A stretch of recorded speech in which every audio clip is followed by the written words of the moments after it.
বানায় ফেলছে, কথা বুঝতেছে, সাদা বানিয়ে ফেলছে। তো আমি এক বক্তৃতায় বলছিলাম, ওই ভণ্ড কুলাঙ্গার মুসলমান নামের ভণ্ডের মুনাফিকের মুরিদ যদি এখানে কেউ থেকে থাকেন, আমি আপনাদেরকে কনসাল্ট করব, পরামর্শ দিব, সাজেশন করব। ওই ভণ্ডের 1 বছরের নাপাক পানি ঘৃণিত, ওই পানি না খাইয়া আমার দেশের রাস্তার কুকুরগুলা কোনো অন্যায় করে নাই। এই শীতের সিজনে রাস্তার প্রান্তে যখন ঠ্যাং উঁচু করে বিশাল পাইপ দিয়ে ছেড়ে দেয়, একটু গরম গরম ভাব আছে, কি বলেন ঠিক কিনা? প্রিয় ভাইয়েরা, জঘন্য জঘন্য কাজ করে আমাদের সমাজে। এমন ভণ্ড পীর আছে যারা নামাজ পড়ে না, নিজেরা নামাজ পড়ে না, রাত 12টার পর গাজায় টান দেয় সমানে। অবশ্যই শরীয়তপুর এলাকায় নাই, সমানে গাজায় টান। ভিতরের পর্দা বড় পর্দা, বাইরের পর্দা লাগে না, লাগে না। আছে না নাই? আছে। চট্টগ্রামে দেখি এত মাজার, এত মাজার, যেখানে যাবেন সেখানেই দেখবেন মাজার। অমুক শাহ রহমতুল্লাহ আলাই, সমুক শাহ রহমতুল্লাহ আলাই।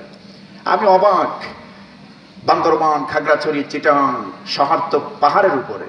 আমার কাছে মনে হলো এই পাহাড়গুলি যেন অসহায় আল্লাহর কাছে বলছে, আল্লাহ আমাদের কি বাংলাদেশে বানাই লেখা? এদেশে তো বহুত মাজার আছে, যেই পরিমাণ মাজার আছে এই পরিমাণ পাহাড়ও তুমি দুনিয়ায় বাংলাদেশে রাখো নাই। এত পরিমাণ মাজার এই বাংলাদেশে। আমি আরো 3 বছর আগে আমার মনে আছে, চট্টগ্রাম পার হয়ে যাচ্ছি, সাতকানিয়ায় প্রোগ্রাম, মাগরিবের টাইম এসে গেল, একটা টাইম আজান হলো। আজানের সুর যখন শুনলাম, ড্রাইভারকে বললাম, ড্রাইভার ভাই আপনি রোডের পাশে একটি মসজিদ দেখে একটু সময় দিয়েন, আমরা যেন নামাজটা পড়তে পারি। তো ড্রাইভার, ওদের তো আবার সব জ্ঞান থাকে না, কতগুলো গম্বুজ দেখে মনে করছে মসজিদ, দিয়েছে থামাইয়া, হুজুর যান নামাজ পড়ে। আমি আমার সফর সঙ্গী সহ নেমে গেলাম নামাজের জন্য। যায়া দেখি কি এর মসজিদ, কতগুলো লোক একটা মাজারের সামনে সেজদা দিচ্ছে। মেজাজটা গেল 100 ডিগ্রিতে গরম হয়ে। যেই সব বিরুদ্ধে আমি কথা বলি সেইটা বললো সামনে। তো অনেক দূর হেঁটে তারপরে মসজিদ পেলাম। এই অবস্থা বাংলাদেশে আছে না নাই? ইসলাম যদি এদেশে ক্ষমতায় আসে, ইসলামী আইন যদি এদেশে কায়েম হয়, ভণ্ড মাজার পূজা থাকবে না ইনশাআল্লাহ, ঠিক কিনা? বাতিল শক্তি টিকবে না।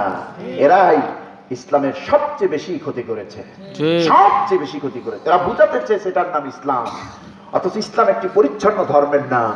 ইসলামের পরিচ্ছন্ন, ইসলামের সৌন্দর্য দেখে, ইসলামের বিউটি দেখে বিধর্মীরা কালেমা পড়ে মুসলমান হয়ে যায়। আর ওরা বুঝাইতে চায় ইসলামের মধ্যে নোংরামি, ঠিক না ভাই? ইসলামের মধ্যে নোংরামির কোন স্থান আছে? কি বলেন আছে? নোংরামির কোন স্থান নাই। ইসলাম সাব্যস্ত করেছে অজু, হাত মুখ যেন সুন্দর থাকে। কেন? আল্লাহ তো উজু ছাড়াও নামাজের বিধান দিতে পারতেন না? ফাগসিলু উজুহাকুম, কেন আল্লাহ বললেন তোমরা উজু করো? দিস ইজ অর্ডার, আমরের শিখা। উজু করতেই হবে নামাজ পড়ার জন্য।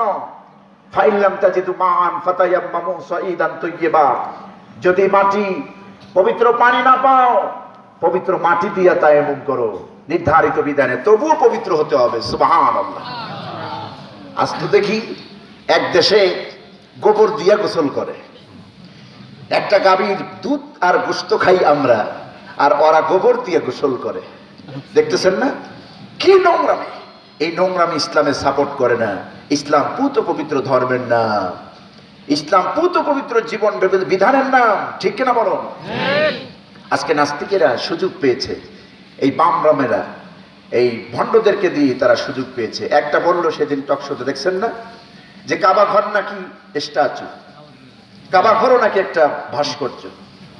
এমন দালালি শুরু করছে। আহা, এটা কি প্রধানমন্ত্রী ওরে বলতে বলছে?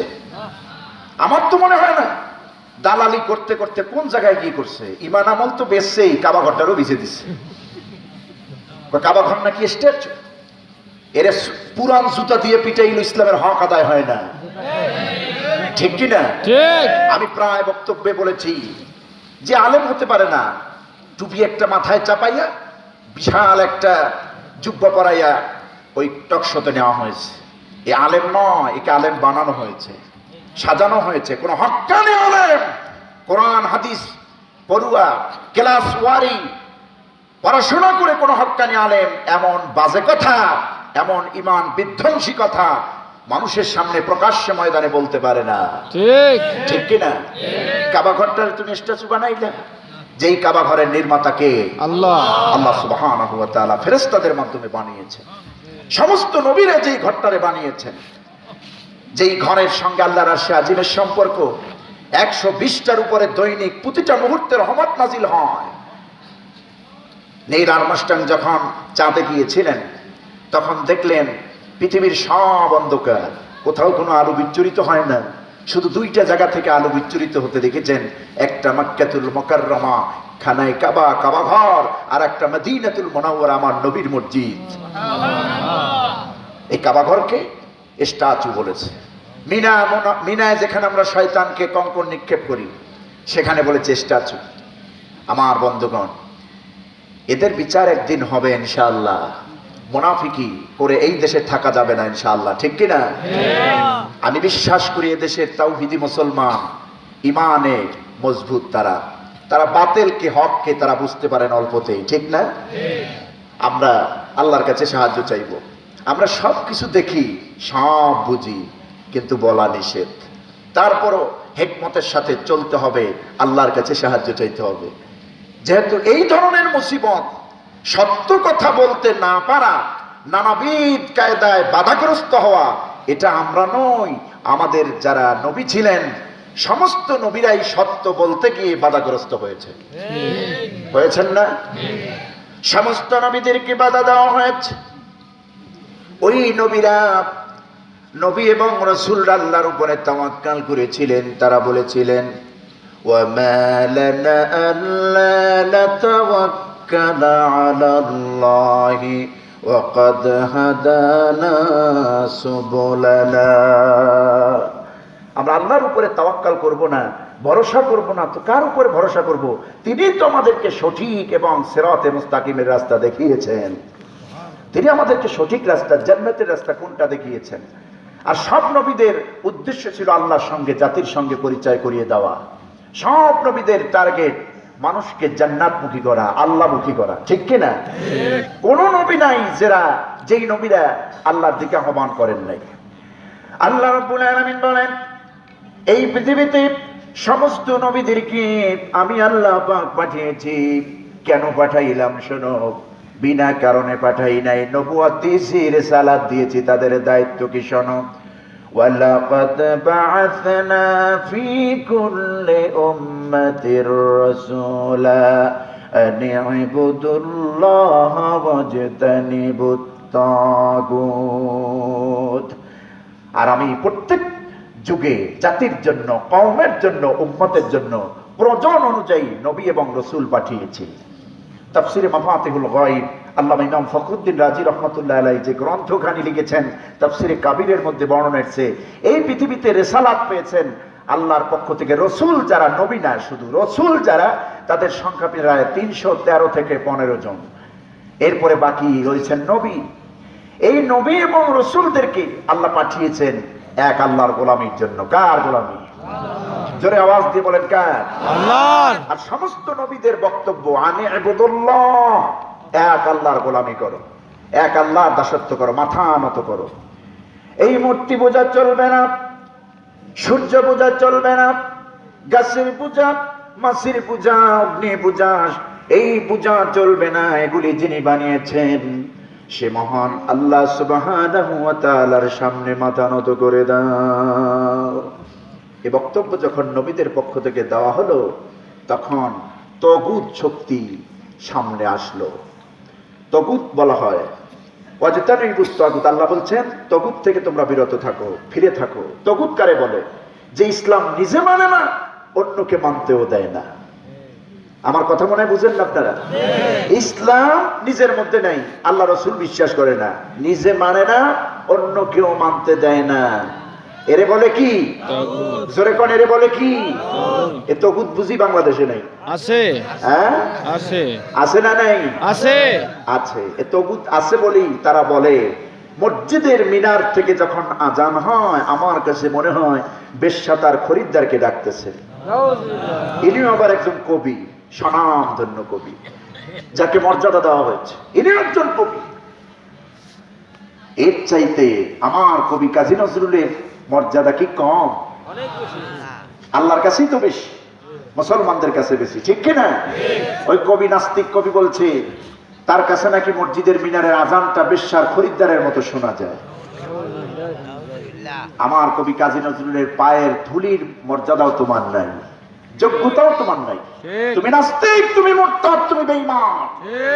আমার কবি কাজী নজরুল যদিও বেশি আমল করেন নাই, নফল করেন নাই, ইমানটা ছিল তাজা। প্রত্যেকটা কবিতার লাইনে লাইনে ইমানের তাওহীদের কথা তিনি বলে গিয়েছেন, ঠিক কিনা? তুমি আজান শুনলে তোমার কাছে বেশ্যার আওয়াজ মনে হয়, আর আমার কবি কাজী নজরুল কি বলেছেন দেখো না তুমি। কবি নজরুল বলেছেন, মসজিদের পাশে আমার কবর দিও ভাই, মসজিদের পাশে আমার কবর দিও ভাই, যাতে সকালে সন্ধ্যায় মুয়াজ্জিনের আজান শুনতে পাই। এবার শরীয়তপুরের ভাইরা, হাজিরার ভাইরা, আপনারা জবান খুলে বলুন তো, কাজী নজরুলের এই ফরিয়াদ আল্লাহ শুনেছেন কিনা? শুনেন না? মসজিদের পাশে কবর হয় নাই? হয়েছে। সুতরাং বাতিলদের মোকাবেলায় হকের আন্দোলন চলবেই, চলবেই। এরা নিজেদেরকে বুদ্ধিজীবী দাবি করে, বুদ্ধির ঠেলায় মাথায় একটারও চুল নাই। কথা বুঝতেছে? আমি তালাশ করে দেখলাম যে চুলগুলো গেল কই।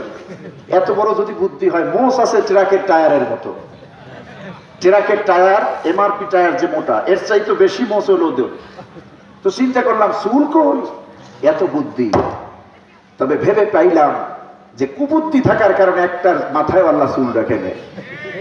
আর কয়জন আলেম পাবেন যাদের মাথায় নাইরা? বঙ্গবন্ধু স্টেডিয়াম দেখেন তো, প্রায় হুজুরের মাথায় চুল আছে, ভালো মানুষের মাথায় চুল আছে, মুরব্বীদের মাথায় চুল আছে, ঠিক কিনা? ওদের দাড়ি নাই, চুল নাই, আছে কি? মোষ। মোষ। ওরে বাপরে বাপ। সেদিন ট্রাফিকে ঢাকা শহরে একজন আর দেখলাম এরকম বাস করে কানের মধ্যে গুটাই রাখছে। আমি চিন্তা করলাম এটা আবার কোন জাতের দাজ্জাল আসলো। আছে না এরকম? আছে। ইসলাম বিদ্বেষী কথা বলে ওখানে বসে। আমরা এই দুনিয়াতে যতদিন বাতিল আছে, এই দুনিয়াতে ততদিন হক থাকবে। আর হকের পক্ষে লড়াই করতে আমরা প্রস্তুতি আছি তো ইনশাআল্লাহ? আমরা রাজি আছি তো ইনশাআল্লাহ? জীবন যাবে, কোনদিন বাতিলের সঙ্গে আপোষ হবে না, তবে হিকমতের সঙ্গে চলতে হবে। সমস্ত নবীরা হিকমতের সঙ্গে চলেছেন। হযরতে হুদ আলাইহিস সালাম দেখুন, জাতির সামনে আল্লাহ তাকে পাঠালেন হেদায়েতের বাণী নিয়ে, দ্বীনের দাওয়াত নিয়ে। একটা চূড়ায় উঠে, পাহাড়ের চূড়ায় উঠে হুদ পয়গম্বর তার কওমকে বলেছেন, ও কওমেরা, ইয়া কওমি ইবুদুল্লাহ মা লাকুম মিন ইলাহিন গায়রু। ও আমার জাতির, আল্লাহ আমারে তোমাদের কাছে নবী হিসেবে পাঠিয়েছেন, তোমরা এক আল্লাহর গোলামি করো, আল্লাহরে মানো, আল্লাহরে সেজদা দাও। এই মূর্তি পূজা, সূর্য পূজা, অগ্নি পূজা, আগুন পূজা, মাছের পূজা, এগুলো ছাইড়ে দাও, এক আল্লাহরে মানো। এ কথা কি তার পক্ষ থেকে না আল্লাহর পক্ষ থেকে? আল্লাহর পক্ষ থেকে। এই কথা বলার কারণে তাগুত শক্তিরা, তৎকালীন জামানার রাষ্ট্র শক্তি, ইসলাম বিদ্বেষী শক্তি, কাফের শক্তি এক হয়ে হযরতে হুদ আলাইহিস সালামের কথা তো কর্ণপাত করলই না, বরং হযরতে হুদ আলাইহিস সালামের এই কথার পরিপ্রেক্ষিতে ওই কাফের নেতারা দূরের থেকে বলল, হুদ রে ধরো। এই কথা কেন বলল? পাহাড়ের চূড়া থেকে নামাই আনো। কাফের বেদিনের সৈন্য না গিয়ে আল্লাহর নবী হযরতে হুদ আলাইহিস সালামের এই গলার মধ্যে বেরি পরালেন, পায়ে বেরি পরালেন, কোমরে বেরি পরালেন। এই দৃশ্য আজ পৃথিবীতে আছে না নাই? যারা হকের পক্ষে বলবে এদের এরকম বিপদ আছে। হযরতে হুদ আলাইহিস সালামের গলায় যখন রশি পরানো হলো, পায়ে যখন রশি পরানো হলো, গলায় যখন, কোমরে যখন এরকম শিকল রশি পরানো হলো, টেনে হিসড়ে আনছে, নামাই আনছে মাটি, প্লেন জমিনে, পাহাড়ের চূড়া থেকে। কাফের নেতারা পা দিয়ে, হাত দিয়ে, লাঠি দিয়ে তাকে মারধর করলো। একজন নবী, আরে বাবা, আমরা তো সাধারণ মানুষ, নবীরা যদি মার খেতে পারেন তাহলে আমরা কি মার খেতে পারবো না? মার তো দূরের কথা, আমরা আমাদের জীবনটা দিয়ে দিতে পারি আল্লাহর জন্য ইনশাআল্লাহ। আল্লাহ যদি কবুল করেন, আমরা আমাদের জীবন দিতে প্রস্তুত। কারণ মুমিন বারবার মরে না, মুমিন মরে একবার। মুমিন পড়ে কয়বার? একবার। বারবার নয়, একবার। আর এই মুমিনের মৃত্যুটা, এটা যদি শাহাদাতের মৃত্যু হয়ে যায়, কোনো হিসাব নাই, চিন্তা নাই, এপারে দুনিয়া, ওপারে আল্লাহর জান্নাত, ওপারে আল্লাহর জান্নাত। ভয় কিসের? সুতরাং মুমিনদেরকে মৃত্যুর ভয় দেখাইও না। এই মৃত্যুর জন্য কারো সামনে জীবন ভিক্ষাও কোনো মুমিনরা, প্রকৃত মুমিনরা চায় নাই। চেয়েছে? চায় নাই। জীবন ভিক্ষা দেওয়ার তুমি কে? তুমি কে? হু আর ইউ? তোমার জীবনই তো আল্লাহ পাকের হাতে। তুমি কে? এই পৃথিবীতে মুমিনরা কারো কাছে জীবন ভিক্ষা চায় না, কারণ মুমিনদের জীবনের সম্পূর্ণ মালিক হচ্ছেন আল্লাহ পাক। আল্লাহ পাক হচ্ছেন তিনি কাউকে জীবন দেন, কাউকে মৃত্যু দেন, এটা তার ফয়সালা, আল্লাহ পাকের ফয়সালা, ঠিক কিনা? হযরত হুদ আলাইহিস সালামের কোনো অপরাধ নাই, কালেমার দাওয়াত দিয়েছে, সত্যের পক্ষে আল্লাহর দিকে মানুষকে আহ্বান করেছে। কাফের বেদিন এই নেতাগুলি ক্ষিপ্ত হয়ে হুদ আলাইহিস সালামকে ধরলেন, বাঁধলো, পাহাড়ের চূড়া থেকে নামাই আনলো, পায়ে বেরি, গলায় বেরি, কোমরে বেরি করে যেভাবে পারে আক্রমণ করলো, আঘাত করতে শুরু করলো।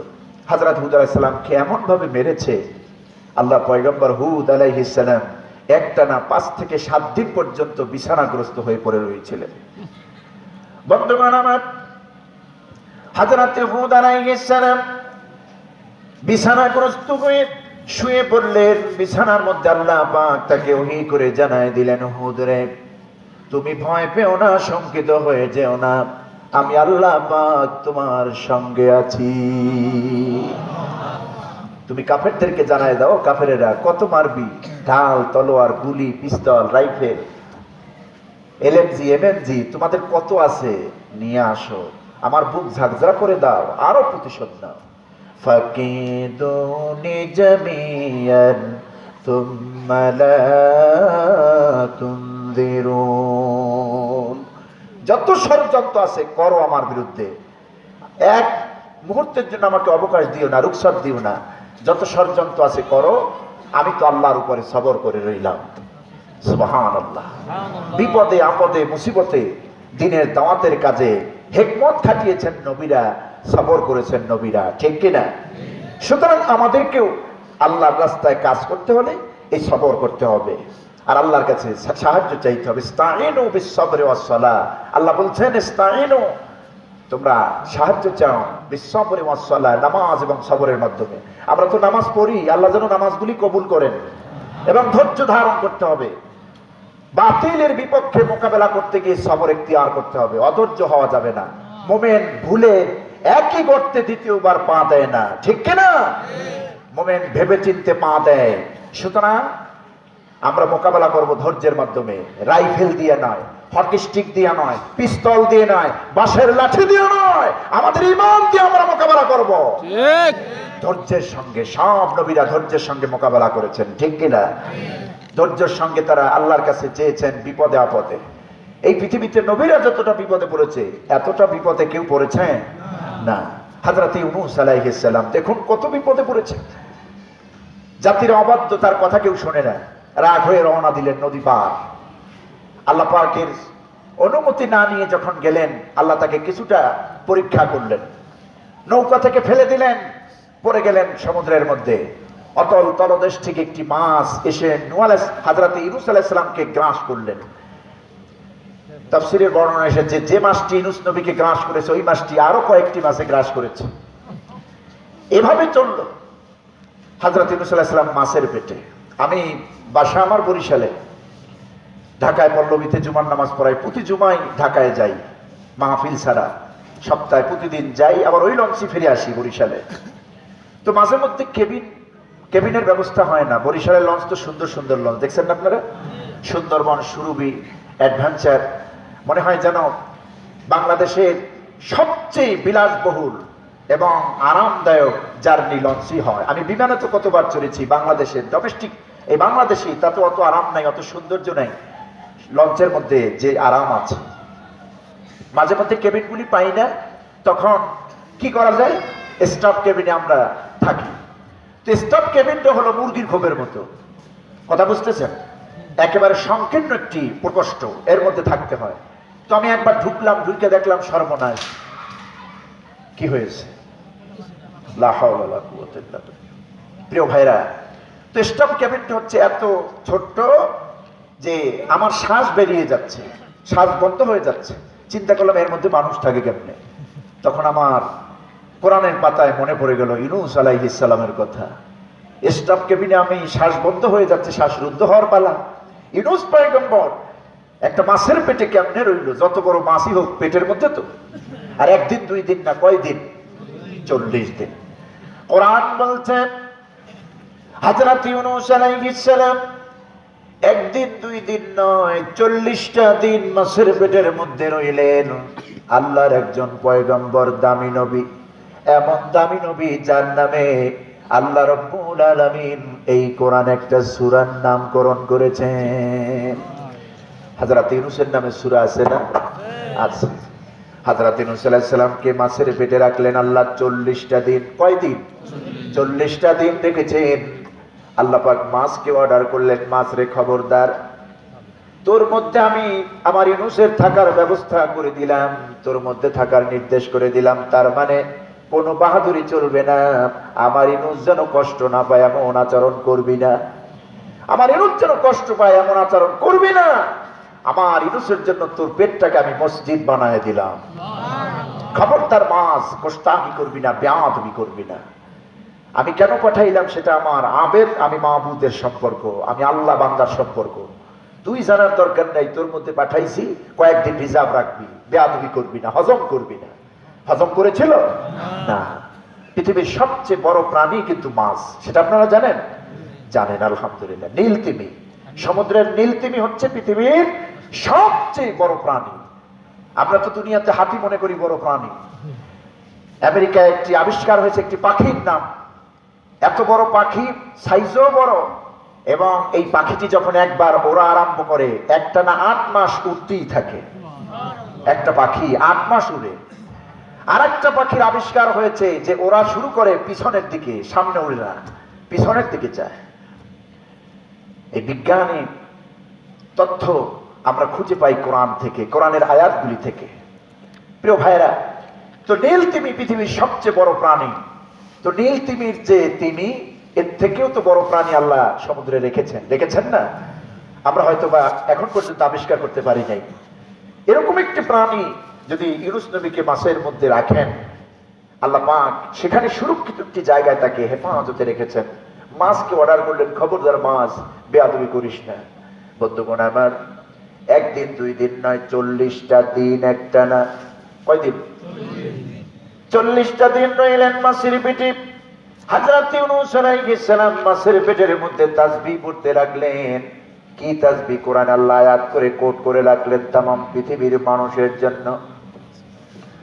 হযরত ইউনূস একটা তাসবিহ পড়েছিলেন, লা ইলাহা ইল্লা আনতা সুবহানাকা ইন্নী কুনতু মিনাজ জালিমিন। পারেন না আপনারা? সওয়াব হবে। মান কারা হারফাম মিন কিতাবিল্লাহ ফালাহু হাসানা ওয়াল হাসানাতু বিআশরি আমসালিহা। বুখারী মুসলিমের হাদিস। যে ব্যক্তি আল্লাহর কালাম থেকে একটা অক্ষর পড়বে, সঙ্গে সঙ্গে 10টা নেকি। করুন আপনারা, লা ইলাহা ইল্লা আনতা সুবহানাকা ইন্নী কুনতু মিনাজ জালিমিন। আয় আল্লাহ তাআলা, তুমি ছাড়া কোনো মাবুদ নাই, তুমি ছাড়া কোনো ইলাহ নাই, উপাস্য নাই, মাবুদ নাই, প্রভু নাই। নিঃসন্দেহে আমি অন্ধকারে নিমজ্জিত হয়েছি, ক্ষতিগ্রস্ত হয়ে যাব। তোমার সাহায্য ছাড়া এই মাছের পেটে আমার কোনো উপায় নাই। একটানা কাঁদলেন, সেজদা দিলেন, তাসবিহ করলেন 40 দিন। তাফসীরের কিতাবে এসেছে এই কালিমাটা, এই বাক্যটা ইউনূস পয়গম্বর একবার দুইবার না, 24,000 বার করেছেন 40 দিন। কত হাজার বার? 24,000 বার এই তাসবিহ করেছেন। বিপদে পড়লে এই দোয়া করবেন, এটাকে দোয়া ইউনূস বলা হয়। একবার আমি পাবনা মাহফিল করে ঢাকায় যাচ্ছিলাম, তো প্রচন্ড কুয়াশা, এরকম ডিসেম্বরের শেষের দিকে। তো শুধু ড্রাইভার আর আমি, আর কেউ নাই, সফর সঙ্গী নাই। তো মাহফিলে উঠাইছে আমাকে একটু লেটে।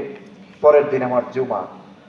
সারা বাংলাদেশে যেখানে থাকি জুমার দিন ঢাকা থাকতে হবে, কারণ আমি ইচ্ছে করে জুমা মিস করি না। হাজার হাজার মানুষ আসে তাদের পছন্দের কথা শুনতে, সেখানে আমি অনুপস্থিত থাকি না, অ্যাবসেন্ট থাকি না, শতবার চেষ্টা করি যাওয়ার জন্য। তো বৃহস্পতিবার রাত যেতেই হবে, প্রচন্ড ঘন কুয়াশা, গাড়ি আটকে গেল। গ্রামের অজপাড়া গ্রামের রাস্তা দিয়ে যেতে হয়। তো কোন রকম চলতেছিলাম, ভয় মনে কাজ করছিল, ভয় কাজ করছিল যে আল্লাহ এ রাতে কোনো ডাকাত আবার না ধরে। তো যেই ভয় করলাম সেটাই, পিছন থেকে দেখি লাইটের আলো। ড্রাইভারকে বললাম, ভাই মনে হয় কেউ আমাদেরকে ফলো করতেছে। তো ড্রাইভার তিনি কিছু বললেন না। আমি বললাম, তুমি দোয়া ইউনুস পড়ো। তিনি পড়তে লাগলেন লা হাওলা ওয়ালা কুওয়াতা ইল্লা বিল্লাহ। কথা বুঝতে পারছেন? তা আমি বললাম, দোয়া ইউনুস তো এটা না। দোয়া ইউনুস কে? এটা তো আমি জানি না। দোয়া ইউনুস কি সেটা তো আমি জানি না। তো ইউনুস দোয়া, দোয়া ইউনুস যেটাকে আমরা বলি, মারাত্মক উপকারী দোয়া। এই দোয়া বিপদে পড়লেই পড়বেন। ফল দিবেন কে? আল্লাহ। জোরে আওয়াজ করে বলুন, ফল দিবেন কে? আল্লাহ পাক ফল দিবেন। দেখবেন বিপদে পড়েই দেখবেন দোয়া ইউনুস পড়বেন। একটানা 40 দিন 24,000 বার পড়েছিলেন। এই দোয়ার আওয়াজ শুনেছেন কে? আল্লাহ। আল্লাহ রাব্বুল আলামিন হযরত ইউনূস আলাইহিস সালাম এই যে ডাক আল্লাহকে দিয়েছিলেন, 24,000 বার তাসবিহ পড়েছিলেন, কালেমা পড়েছিলেন।